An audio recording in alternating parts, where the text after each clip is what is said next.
રાધે કૃષ્ણ મિત્રો, આપણી ચેનલ વ્રત સાધનામાં આપ સૌનું હાર્દિક સ્વાગત છે. મિત્રો, તમે જેવું કાર્ય કરશો તેવું જ તમને ફળ મળશે. હવે આ પ્રશ્ન તમારામાં મોટા ભાગના લોકોના મનમાં ઉદ્ભવતા હશે કે તેમાં પૂછવા જેવી શું વાત છે? એ વાત સાચી છે કે જેવા આપણે કર્મ કરીશું તેવા જ પરિણામ પણ મળશે. પરંતુ એકવાર આંખો બંધ કરીને તમારી જાતને આ પ્રશ્ન પૂછો. તમે જોશો કે તમને આ પ્રશ્નનો જવાબ સ્પષ્ટ રીતે નહીં મળે. તમારા મનમાં શંકા જરૂર હશે કે આ વાત સાચી છે કે ખોટી. મિત્રો, આજે આપણે આ કથા પરથી કર્મોના ફળની વાત કરીશું. આખરે સારા કર્મોનું ફળ સારું અને ખરાબ કર્મોનું ફળ ખરાબ કેવી રીતે મળે છે? તો મિત્રો, આ વિડીયોને લાઈક કરી અમારી ચેનલને સબસ્ક્રાઈબ કરી લેજો, જેથી કરીને આવા અવનવા વિડીયો આપને મળતા રહે. ધન્યવાદ. ઘણા સમય પહેલાની વાત છે. એક જમાનામાં એક ગામમાં એક ખૂબ જ જ્ઞાની પંડિત રહેતા હતા. એક દિવસ તે પોતાના બાળપણના મિત્રને મળવા માટે બીજા ગામમાં જઈ રહ્યા હતા. તેનો મિત્ર બાળપણથી જ મૂંગો હતો અને એક પગથી અપંગ હતો. તેના મિત્રનું ઘર તે પંડિતના ગામથી ઘણું દૂર હતું. ત્યાં જવા માટે વચ્ચે ઘણા નાના ગામો આવતા હતા. પંડિત રસ્તામાં તેની ધૂનમાં ચાલતો હતો. ચાલતી વખતે રસ્તામાં તેને એક વ્યક્તિને મળ્યું, જે એવું લાગતું હતું કે કોઈ તેની રાહ જોઈ રહ્યું હતું અને તે પણ પંડિત સાથે ચાલવા લાગી છે. પંડિત તે માણસને જોઈને ખૂબ જ ખુશ થાય છે. તેણે વિચાર્યું કે સાથે ચાલવાથી તેની મુસાફરી આસાનીથી પૂરી થઈ જશે. વાતચીત શરૂ કરવા માટે પંડિતે તે વ્યક્તિને તેનું નામ પૂછ્યું. ત્યારે તેણે તેનું નામ ધર્મરાજ વર્ણવ્યું. પંડિતને આ નામ થોડું વિચિત્ર લાગ્યું, પરંતુ તેમણે નામ વિશે બીજું કંઈ પૂછવાનું યોગ્ય ન માન્યું. બંને એક સાથે ધીરે ધીરે ચાલતા હતા. પછી રસ્તામાં એક ગામ આવે છે. ગામનો પ્રવેશ દ્વાર આવતાની સાથે જ ધર્મરાજે પંડિતને કહ્યું, તમે આગળ વધો. આ ગામમાં મારે એક કામ છે. હું તમને આગળ મળું છું. પંડિતે કહ્યું કે ઠીક છે. તે રસ્તામાં ચાલે છે. થોડા સમય પછી ગામમાં સમાચાર ફેલાય છે કે આખલાએ તેને તેના શિંગડામાં ફસાવીને એક માણસને મારી નાખ્યો છે. આખલાએ તે વ્યક્તિને મારી નાખતા જ થોડા જ સમયમાં ધર્મરાજ પંડિત પાસે આવ્યું અને પછી બંને ચાલવા લાગી છે અને ચાલતા ચાલતા બીજા ગામના દ્વાર પાસે પહોંચી જાય છે. તે ગામની બહાર એક મોટું અને વિશાળ મંદિર હતું. ત્યાં આરામ કરવાની સુવિધા ખૂબ જ સારી લાગતી હતી. પંડિતના મિત્રનું ઘર હજી ત્યાંથી ઘણું દૂર હતું અને રાત થવાની હતી. તેથી પંડિતે ધર્મરાજને કહ્યું કે રાત થવાની છે. આખો દિવસ ચાલતા ચાલતા થાકી પણ ગયા છે અને ભૂખ પણ લાગી છે, એટલે અહીં જમીને અહીં જ આરામ કરી લઈએ. પછી સવારે આરામથી પ્રવાસ ચાલુ કરીશું. ધર્મરાજે કહ્યું, ઠીક છે. મારે આ ગામમાં કોઈને કેટલીક અગત્યની વસ્તુઓ આપવા જવાનું છે. તમે ભોજન કરીને આરામ કરો. હું આવીને ભોજન કરી લઈશ. આવું કહ્યા પછી તે ત્યાંથી જતો રહે છે. પરંતુ તેના ગયાના થોડા સમય પછી ધુમાડો નીકળતો જોવા મળે છે અને જોત જોતામાં આખા ગામમાં આગ લાગી જાય છે.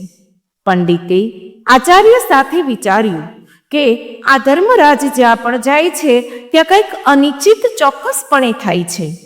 કંઈક ગરબડ લાગે છે આ વ્યક્તિમાં.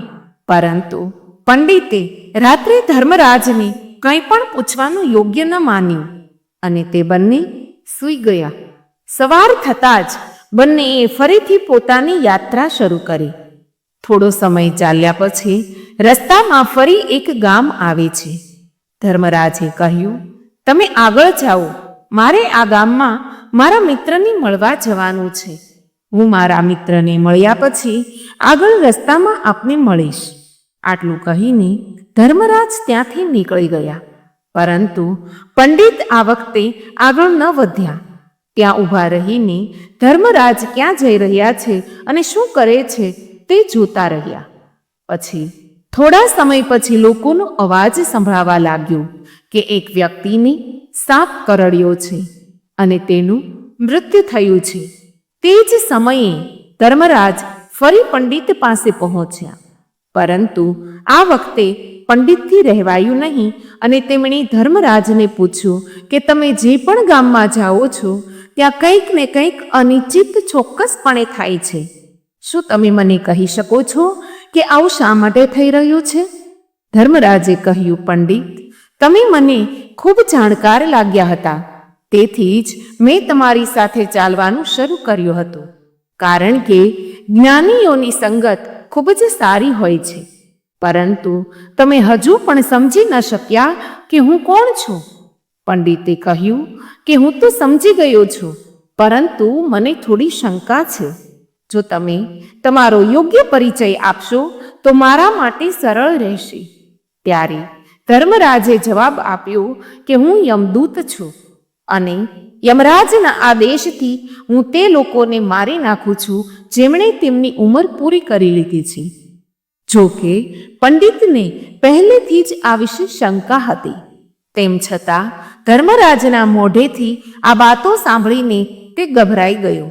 પરંતુ તે એ પૂછવાની હિંમત કરે છે કે જો તમે ખરેખર યમદૂત છો તો પછી મને કહો કે હવે પછી કોનું મૃત્યુ થવાનું છે. ધર્મરાજે જવાબ આપ્યો કે આગામી મૃત્યુ તમારા એ જ મિત્રનું છે જેને તમે મળવા જઈ રહ્યા છો અને તમે જ તેના મૃત્યુનું કારણ બનશો. પંડિત આ વાત સાંભળીને ચોંકી ગયો અને વિચારમાં પડી ગયા કે જો આ ધર્મરાજ ખરેખર યમદૂત હશે તો તેના શબ્દો પણ સાચા હશે અને તેના કારણે જ મારો શ્રેષ્ઠ બાળપણનો મિત્ર મૃત્યુ પામશે. હું મારા મિત્રને મળવા ન જાઉં તો સારું, કમસે કમ હું તેના મૃત્યુનું કારણ તો નહીં જ બનું. ધર્મરાજે હસતા હસતા કહ્યું, તમે જે વિચારો છો તે બધું જ હું જાણું છું, પરંતુ જો તમે તમારા મિત્રને મળવા નહીં જાઓ તો તમારું ભાગ્ય બદલાશે નહીં. તમારા મિત્રનું મૃત્યુ નિશ્ચિત છે અને તે આગામી થોડી ક્ષણોમાં જ થશે. મહાકાલના મોઢેથી આવી વાતો સાંભળી પંડિત ચોંકી ગયા, કારણ કે મહાકાલે પંડિતના મનની વાતો વાંચી લીધી હતી, જે સામાન્ય વ્યક્તિ માટે શક્ય ન હતું. હવે પંડિતને ખાતરી થઈ ગઈ હતી કે આ ધર્મરાજ ખરેખર યમદૂત જ છે. જ્યારે પંડિતને સંપૂર્ણ ખાતરી થઈ ગઈ હતી કે ધર્મરાજ જ યમદૂત છે, તેથી તે ગભરાઈ ગયો. તેના મિત્રના મૃત્યુનું કારણ બનવા ન માંગતો હતો. તેથી તે પાછો ફર્યો અને પાછો તેના ગામ તરફ ચાલવા લાગ્યો.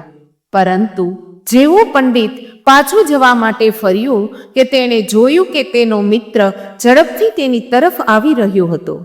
પોતાના મિત્રના આવવાની ગતિને જોઈને પંડિતને લાગ્યું કે જાણે તેનો મિત્ર લાંબા સમયથી તેનો પીછો કરી રહ્યો છે. પરંતુ તે બાળપણથી જ મૂંગો હતો અને એક પગથી લંગડો હતો. તેથી તે ન તો પંડિતને અવાજ આપી શકતો હતો કે ન તો તેના સુધી પહોંચી શકતો હતો. પરંતુ જેવું તે પંડિતની નજીક પહોંચ્યું તે અચાનક જમીન પર પડી ગયો અને તરત જ તેનું મૃત્યુ થઈ ગયું. પંડિતે ધર્મરાજની સામે આશ્ચર્યથી જોયું, જાણે કે તે પૂછવાનો પ્રયત્ન કરી રહ્યો હોય કે શું થયું છે. ધર્મરાજ પંડિતના મનમાં ઉદ્ભવતા પ્રશ્નને સમજી ગયા અને કહ્યું કે તારા મિત્રએ તને છેલ્લા ગામમાં જોયો હતો અને ત્યાંથી તારો પીછો કરી રહ્યો હતો, પરંતુ મૂંગો અને લંગડો હોવાને કારણે તે તારા સુધી પહોંચી શક્યો નહીં. તેણે પોતાની પૂરી તાકાતથી તારા સુધી પહોંચવાનો પ્રયત્ન કર્યો, પરંતુ વૃદ્ધા અવસ્થામાં બાળપણ જેવી તાકાત નથી હોતી. તેથી હૃદયના હુમલાના કારણે તેમનું મૃત્યુ થયું છે. કારણ કે તે તમને મળવા માટે તેની સીમાઓ તોડીને તમારી પાછળ દોડી રહ્યો હતો. તેથી તમને જ તમારા મિત્રના મૃત્યુનું કારણ ગણવામાં આવશે. હવે પંડિતને પૂરી ખાતરી થઈ ગઈ હતી કે ધર્મરાજ એક યમદૂત છે અને તેનું કામ જીવોની હત્યા કરવાનું છે. પરંતુ પંડિત એક જ્ઞાની વ્યક્તિ હતા. એ પણ જાણતા હતા કે મૃત્યુ કોઈના નિયંત્રણમાં નથી. દરેકને એક અથવા બીજા દિવસે મરવું પડે છે. એવું વિચારીને કે તેણે પોતાને સંભાળી લીધા હતા. પરંતુ અચાનક પંડિતને તેના મૃત્યુ વિશે જાણવાની ઈચ્છા થઈ. તેથી તેણે ધર્મરાજને પૂછ્યું કે જ્યારે મૃત્યુ મારા મિત્રનું થવાનું હતું તો તમે શરૂઆતથી જ મારી સાથે કેમ ચાલતા હતા?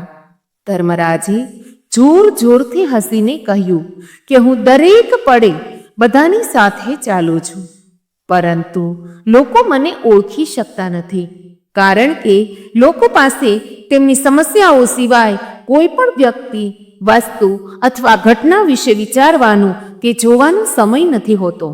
તેથી પંડિતે કહ્યું, તો શું તમે મને એ કહી શકો છો કે હું ક્યારે અને ક્યાં અને કેવી રીતે મરીશ? યમદૂતે કહ્યું કે કોઈ પણ સામાન્ય જીવ માટે તેના મોત વિશે જાણવું યોગ્ય નથી, કારણ કે કોઈ પણ જીવ હોય કે પ્રાણી તે તેના મૃત્યુ વિશે જાણીને ખૂબ જ દુઃખી થઈ જાય છે. તેમ છતાં તમે એક જ જ્ઞાની વ્યક્તિ લાગો છો, અને જે રીતે તમે તમારા મિત્રના મૃત્યુને સહન કર્યું છે તે જોઈને લાગે છે કે તમારા મૃત્યુ વિશે જાણ્યા પછી પણ તમે ઉદાસ નહીં થાઓ. મહાકાલે કહ્યું, તો સાંભળો, તમે આજથી બરાબર 6 મહિના પછી આજના દિવસે બીજા રાજ્યમાં ફાંસીના કારણે મૃત્યુ પામશો. અને સૌથી નવાઈની વાત તો એ હશે કે તમે પોતે ખુશીથી ફાંસીને સ્વીકારશો. આવું કહીને ધર્મરાજ ત્યાંથી જતા રહે છે, કારણ કે હવે ધર્મરાજ પાસે પંડિત સાથે ચાલવાનું કોઈ કારણ ન હતું. આ પછી પંડિતે તેના મિત્રના મૃતદેહના અંતિમ સંસ્કાર કર્યા અને શક્ય તેટલી તેની વિધિ કર્યા પછી તેના ગામ પાછા ફર્યા. પરંતુ વ્યક્તિ ગમે તેટલી જાણકાર કેમ ન હોય, પણ તે પોતાના મૃત્યુ વિશે જાણીને દુઃખી થાય છે અને મૃત્યુથી બચવાનો કોઈને કોઈ રસ્તો પણ શોધે છે. તો પંડિતે પણ એવું જ કર્યું. તે ઘણો મોટો પંડિત હતો, તેથી તેની ઓળખ તે રાજ્યના રાજા સુધી હતી. પંડિતે વિચાર્યું કે રાજા પાસે તો ઘણા જ્ઞાની મંત્રીઓ છે, તે મારા મૃત્યુ સાથે જોડાયેલી સમસ્યાનું સમાધાન શોધી લેશે. પંડિત આ બધું વિચારીને રાજ દરબારમાં પહોંચી જાય છે અને રાજાને આખી ઘટના વિશે જણાવે છે. રાજાએ પોતાના મંત્રીઓની આખી સમસ્યા જણાવી અને તેમની પાસે સલાહ માંગી. અંતે બધાએ ચર્ચા કરીને કહ્યું કે પંડિતની વાત સાચી હશે તો તેમનું મૃત્યુ પણ 6 મહિના પછી થશે, પરંતુ મૃત્યુ ત્યારે જ થશે જ્યારે તે બીજા રાજ્યમાં જશે. જો તે બીજા રાજ્યમાં જશે જ નહીં તો મૃત્યુ પણ નહીં થાય. મંત્રીઓની આ સલાહ રાજાને પણ યોગ્ય લાગી.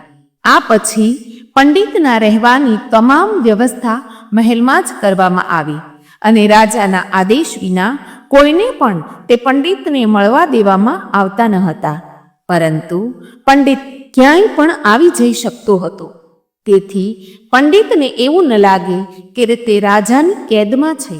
પરંતુ પંડિત પોતે ડરના કારણે ક્યાંય પણ આવતો જતો ન હતો. મહિનાઓ ધીમે ધીમે પસાર થતા ગયા અને પંડિતના મૃત્યુનો સમય નજીક આવતો ગયો અને છેવટે તે દિવસ આવી ગયો જ્યારે પંડિતનું મૃત્યુ થવાનું હતું. તેથી પંડિતના મૃત્યુની આગલી રાત્રે પંડિત ડરથી વહેલા સૂઈ ગયા, જેથી રાત ઝડપથી પસાર થઈ જાય અને બીજો દિવસ આવી જાય, જેથી તેમનું મૃત્યુ ટળી શકે. આ વિચારીને તે વહેલા સૂઈ જાય છે. પરંતુ પંડિતને ઊંઘમાં ચાલવાની બીમારી અને તે પોતે પણ તેની બીમારી વિશે જાણતો ન હતો. પછી રાજા, મંત્રી કે કોઈ ડોક્ટરને આ વિશે કહેવાનો સવાલ જ ન હતો. પંડિત પોતાના મૃત્યુને લઈને ખૂબ જ ચિંતિત હતો. તે છેલ્લા ઘણા દિવસોથી સારી રીતે સૂઈ શક્યો ન હતો. અને ઊંઘની બીમારી પણ ત્યારે જ થાય છે જ્યારે તે વ્યક્તિ યોગ્ય રીતે સૂઈ શકતો નથી. તે રાત્રે પણ પંડિતને ઊંઘમાં ચાલવાની બીમારી થઈ ગઈ. તે ઊભો થયો અને મહેલ છોડીને તબેલામાં ગયો, કારણ કે પંડિત રાજાના ખાસ મહેમાન હતા. તેથી કોઈ રક્ષકે તેને રોક્યો નહીં કે કોઈ પણ પ્રકારની પૂછપરછ પણ કરી નહીં. તેને તબેલામાં પહોંચી સૌથી ઝડપી ઘોડાની ઉપર સવાર થઈને અને ઊંઘમાં જ તેના રાજ્યની હદની બહાર બીજા પડોશી રાજ્યમાં પહોંચી ગયો. એટલું જ નહીં, તે બીજા રાજ્યના રાજાના મહેલમાં પહોંચી ગયો અને રાત્રિનો છેલ્લો પ્રહર હોવાના કારણે ચોકીદારને પણ ઊંઘ આવી ગઈ હતી. તેથી મહેલના ચોકીદારે પણ તેને રોક્યો નહીં કે ન તો કોઈ તપાસ કરી. રાતના છેલ્લા પ્રહરને કારણે તમામ લોકો ગાઢ નિંદ્રામાં હતા. પંડિત સીધા રાજાના લશ્કરી રૂમમાં ગયા, જ્યાં રાજા રાણી સૂતા હતા. પંડિત ત્યાં સૂઈ ગયા. સવારે રાજાએ જ્યારે પંડિતને રાણીની બાજુમાં સૂતેલા જોયા તો રાજા ખૂબ જ ગુસ્સે થઈ ગયા. રાજાએ પંડિતને કેદ કરવાનો આદેશ આપ્યો. પંડિતની ધરપકડ થઈ, પરંતુ પંડિત હેરાન રહી ગયો.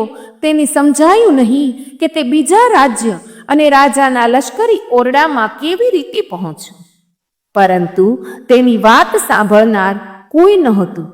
બીજા દિવસે સવારે રાજાએ પંડિતને દરબારમાં રજૂ કરવાનો આદેશ આપ્યો. થોડા સમય પછી પંડિતને દરબારમાં લાવવામાં આવ્યો. પંડિતને જોઈને રાજા એટલા ગુસ્સે થઈ ગયા કે તેમણે તેને ફાંસી પર લટકાવવાનો આદેશ આપ્યો. મોતની સજા સાંભળીને પંડિત ધ્રુજી ઉઠ્યો, પરંતુ તેમ છતાં થોડી હિંમત એકઠી કરીને રાજાને કહ્યું, મહારાજ, મને ખબર નથી કે હું મહેલમાં કેવી રીતે પહોંચ્યો.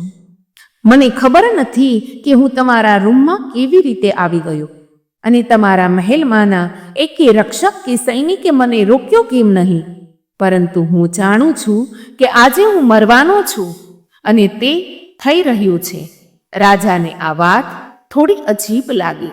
તેમણે પંડિતને પૂછ્યું કે તમે કેવી રીતે જાણો છો કે તમે આજે મરવાના છો? રાજાના આ સવાલના જવાબમાં પંડિતે રાજાને છેલ્લા 6 મહિનાની તમામ વાતો સંભળાવી અને કહ્યું, મહારાજ, રાજાના કક્ષમાં રાજાની હાજરીમાં રાણી સાથે સૂવાની હિંમત કોઈ સામાન્ય વ્યક્તિમાં નથી હોતી. રાજાએ પંડિતના નિવેદનમાં કેટલાક તર્ક જોયા, પરંતુ વિચાર્યું કે તે મૃત્યુથી બચ્યા ધર્મરાજની વાર્તા અને તેના મૃત્યુની ભવિષ્યવાણી કરી રહ્યો છે. તેથી રાજાએ પંડિતને કહ્યું, જો તમે જે કહો છો તે સાચું છે અને આજે યમદૂત ધર્મરાજે તમને જે કહ્યું તે તેમ તમારા મૃત્યુનો દિવસ છે, તો આજે હું તમારા મોતનું કારણ નહીં બનું. પરંતુ જો તમારી વાતો ફૂટી નીકળશે તો આજનો દિવસ ચોક્કસ તમારા મૃત્યુનો દિવસ હશે. કારણ કે પંડિત જે રાજ્યમાંથી આવ્યા હતા તે રાજ્યના રાજા આ રાજાના મિત્ર હતા. આ રાજાએ તરત જ પોતાના 2 સૈનિકોને પાડોશી રાજા પાસે મોકલ્યા અને પંડિતની વાત સાચી હોવાનો પુરાવો માંગ્યો. સૈનિકો સાંજ સુધીમાં પાછા આવ્યા. તેઓએ રાજાને કહ્યું કે મહારાજ, પંડિત જે પણ કહી રહ્યો છે તે સાચું છે. પડોશી રાજ્યના રાજાએ છેલ્લા 6 મહિનાથી પંડિતને પોતાના મહેલમાં રહેવાની તમામ વ્યવસ્થા કરી આપી હતી. પંડિત રાજાના ખાસ મહેમાન હતા. ગઈકાલે સાંજે રાજાના પંડિતને તેમના કક્ષમાં છેલ્લી વાર મળ્યા હતા, અને પછી તે આ રાજ્યમાં કેવી રીતે પહોંચ્યા તેના વિશે કોઈને ખબર નથી. એટલે જ એ રાજ્યના રાજાના મતે પંડિતને ફાંસીની સજા આપવી એ યોગ્ય નથી. પરંતુ રાજાની સામે એક નવી સમસ્યા આવી ગઈ હતી, કારણ કે તેણે આખી વાત જાણ્યા વગર પંડિતને ફાંસીની સજા સંભળાવી દીધી હતી.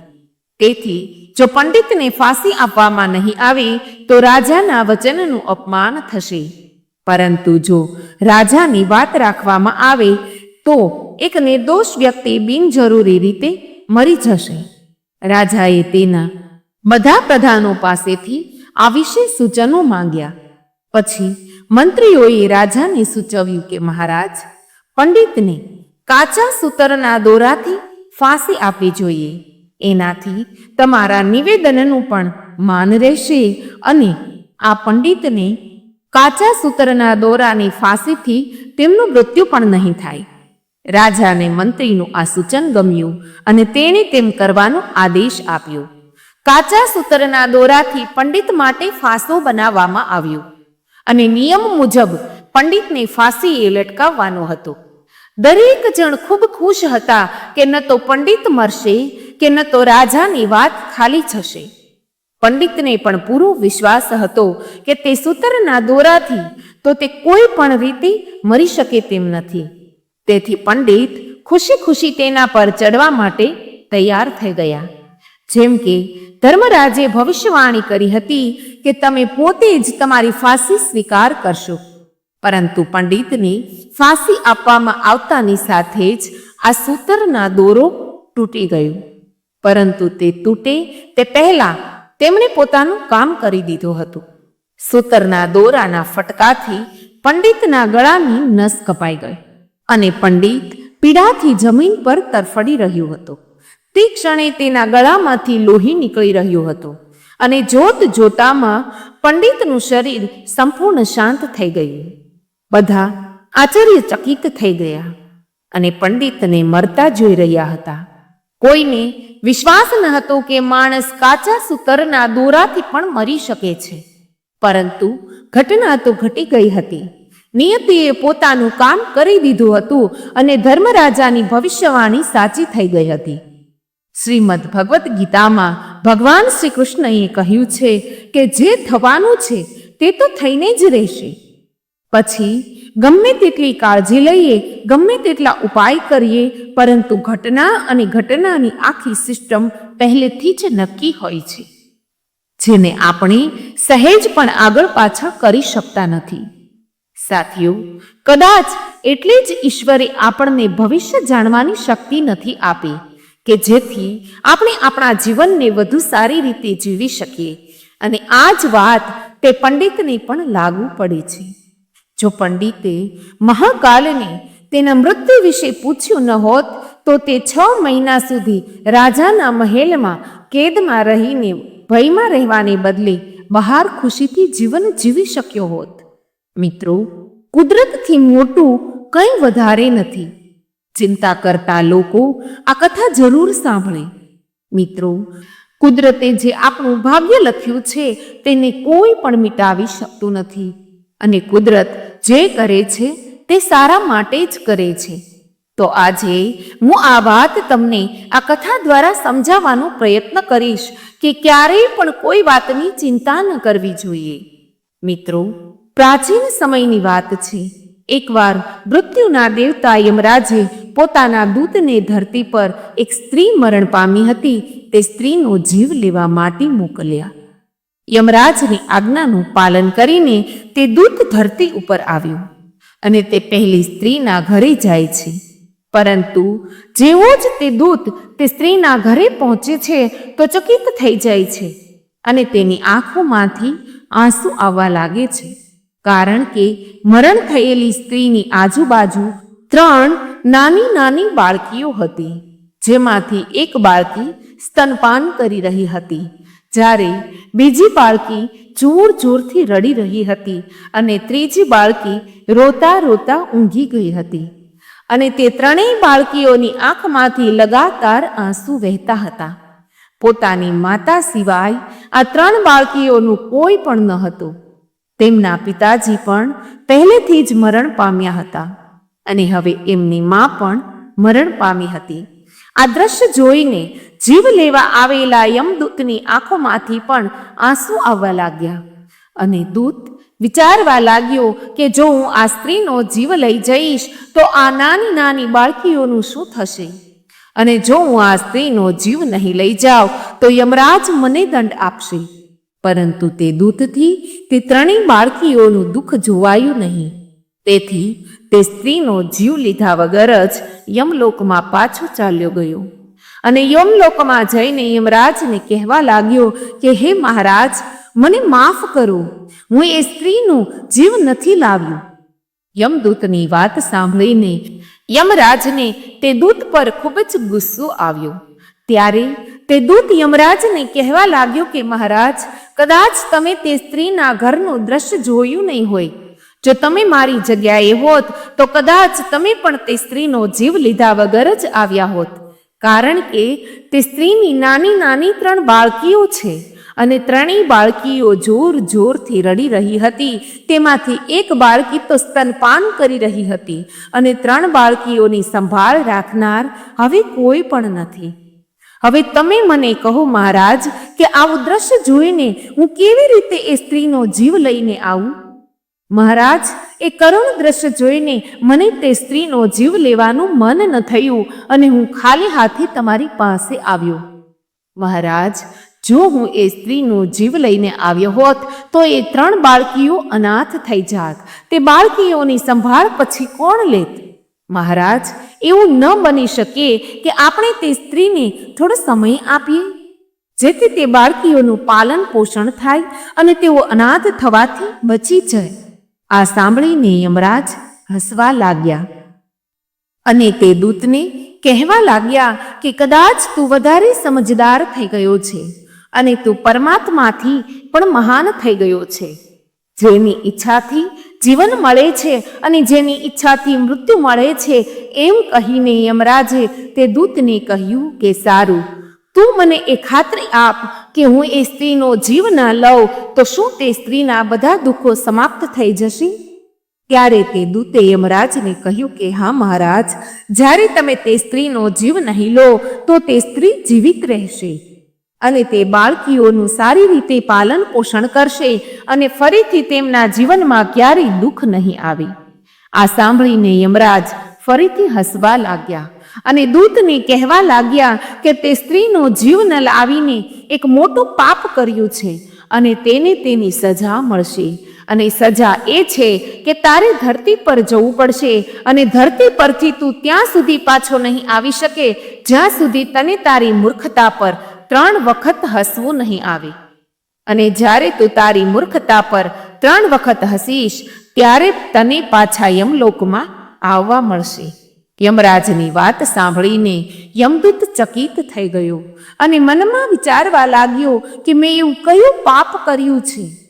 મેં તો બસ એ બાળકીઓનું સારું જ કર્યું છે એમ વિચારીને તે યમદૂત યમરાજની વાત સ્વીકારી લે છે.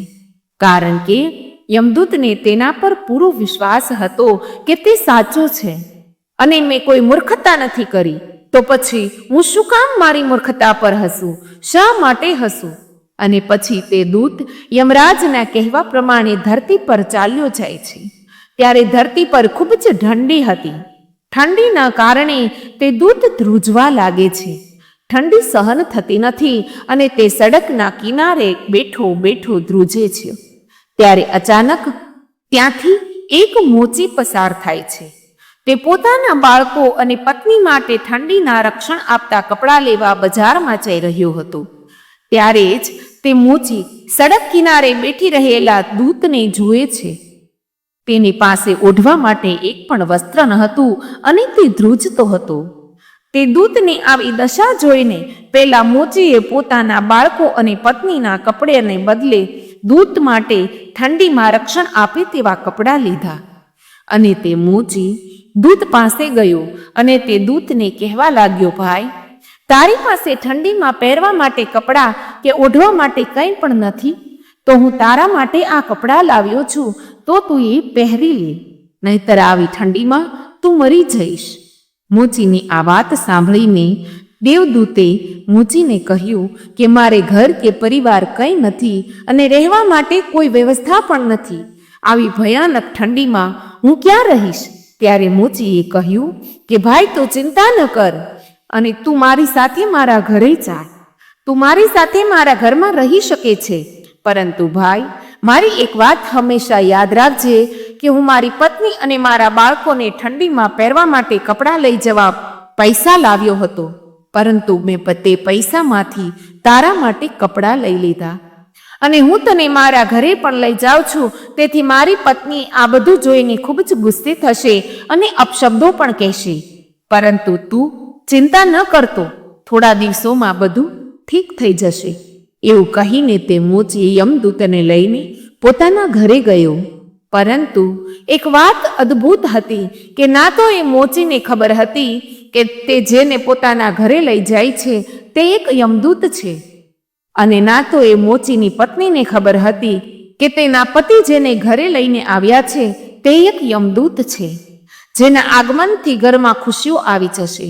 યમદૂતને જોઈને મોચીની પત્નીએ કહ્યું કે તમે આ કોને લઈને આવ્યા છો અને તમે કપડાં કેમ નથી લાવ્યા? ત્યારે મોચીએ પોતાની પત્નીને બધી વાત કરતા કહે છે કે આપણી પાસે તો ઠંડીથી બચવા માટે બીજા પણ ઘણા કપડાં છે, પરંતુ આ માણસ પાસે એક પણ વસ્ત્ર ન હતું, તેથી આપણા કરતાં કપડાની વધારે જરૂરિયાત તો એની છે. જો મેં એને ના મદદ કરી હોત તો એ ઠંડીના કારણે મરી ગયો હોત, અને આ માણસ પાસે ઘર પણ નથી, તેથી હું તેને મારી સાથે આપણા ઘરે લાવ્યો છું. ત્યારે મોચીની પત્નીએ મોચીને કહ્યું, આપણે અહીં ધર્મશાળા ખોલી છે કે તમે ગમે તેને ઘરમાં લઈને આવો છો? આપણા ઘરમાં જ ખાવા માટે કેટલી મુશ્કેલીઓ પડે છે, અને તેમાં તમે આ ભિખારીને પણ આપણા ઘરે લઈ આવ્યા. મોચીની પત્નીએ મોચીને ખૂબ જ અપશબ્દો કહ્યા. આ બધું પહેલો દૂત સાંભળી રહ્યો હતો, અને આજ તે યમદૂત પહેલી વાર પોતાની મૂર્ખતા પર હસે છે. ત્યારે મોચી તેને હસતા જોઈને કહે છે કે કેમ ભાઈ, તું શા માટે હસે છે? ત્યારે તે યમદૂતે મોચીને કહ્યું કે હું 3 વખત હસીશ, એના પછી હું તમને કહીશ કે હું કેમ હસું છું. એના પહેલા હું તમને કંઈ પણ ના બતાવી શકું. યમદૂત પહેલી વાર એટલા માટે હસ્યો હતો કારણ કે મોચીની પત્નીને જોઈ શકી ન હતી કે તેના ઘરે એક યમદૂત આવ્યો છે, જેના આગમનથી ઘરમાં ખુશીઓ આવી જશે. પરંતુ મોચીની પત્નીની પણ કંઈ ભૂલ ન હતી, કારણ કે માણસ કેટલા દૂર સુધી જોઈ શકે છે.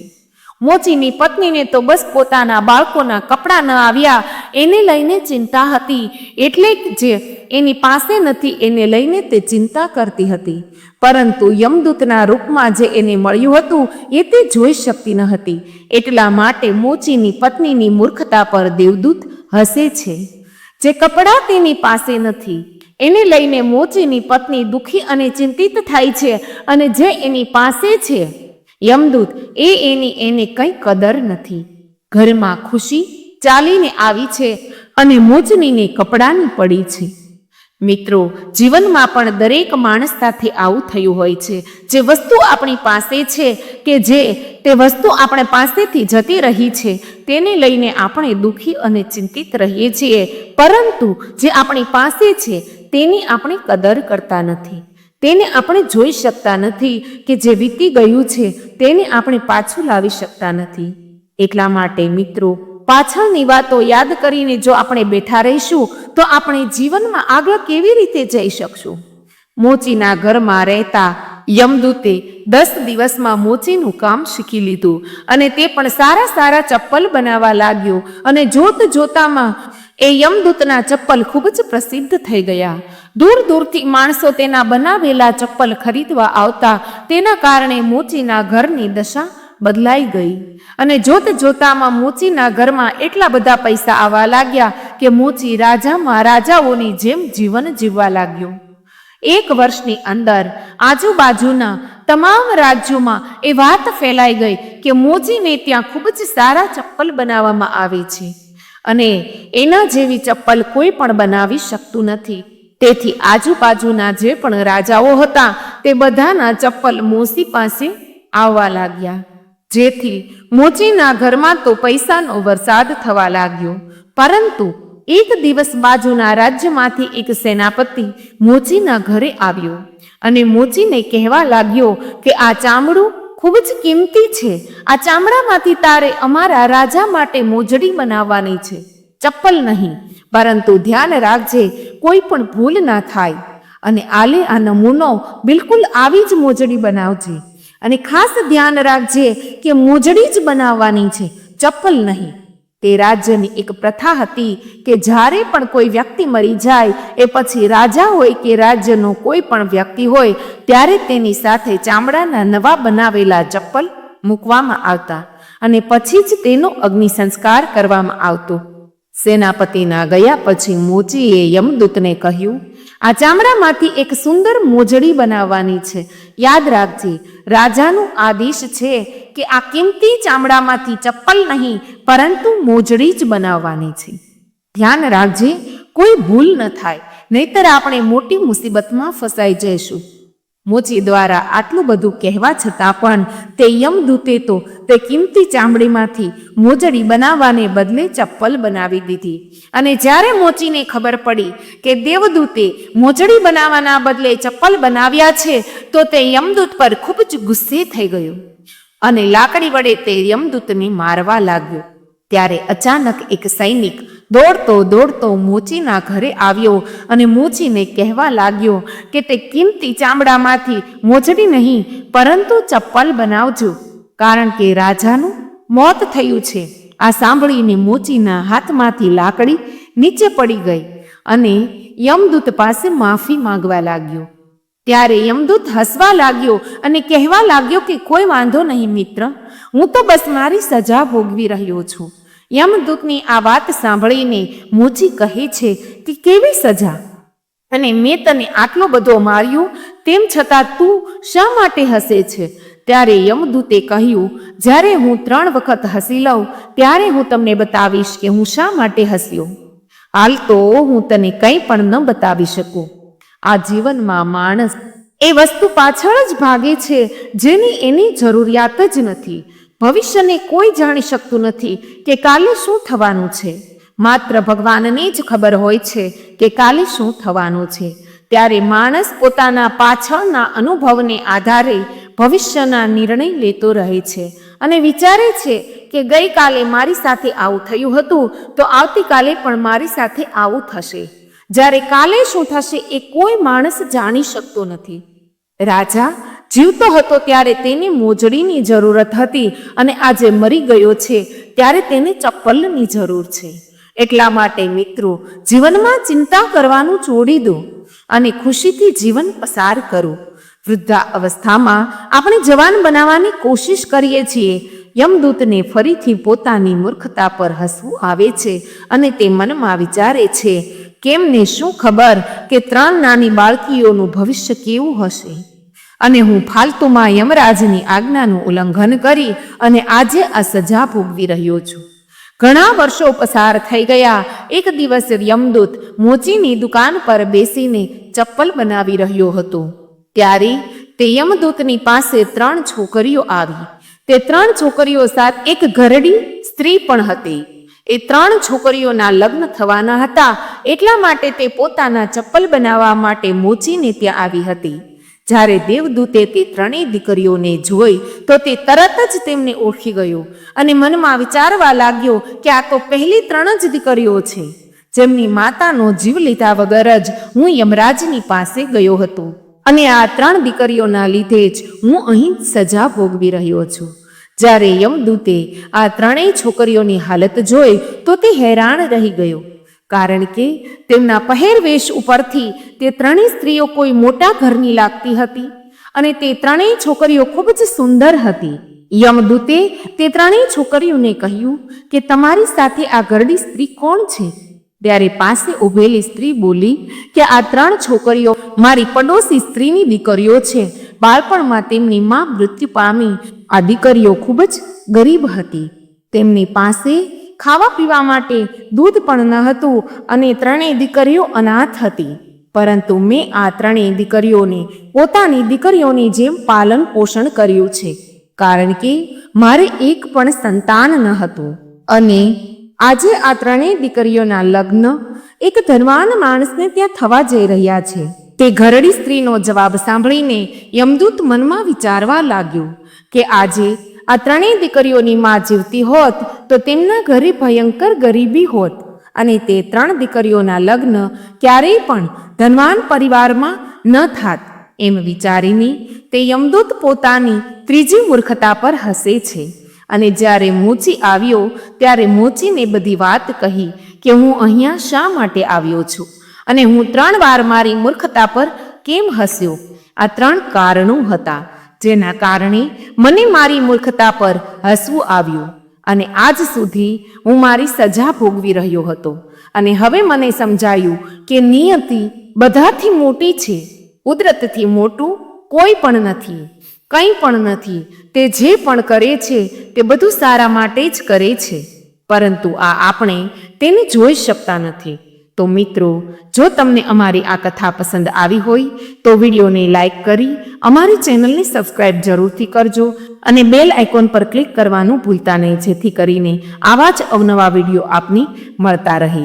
અને કમેન્ટમાં જય શ્રી કૃષ્ણ લખવાનું ભૂલતા નહીં. ધન્યવાદ. જય શ્રી કૃષ્ણ. રાધે રાધે.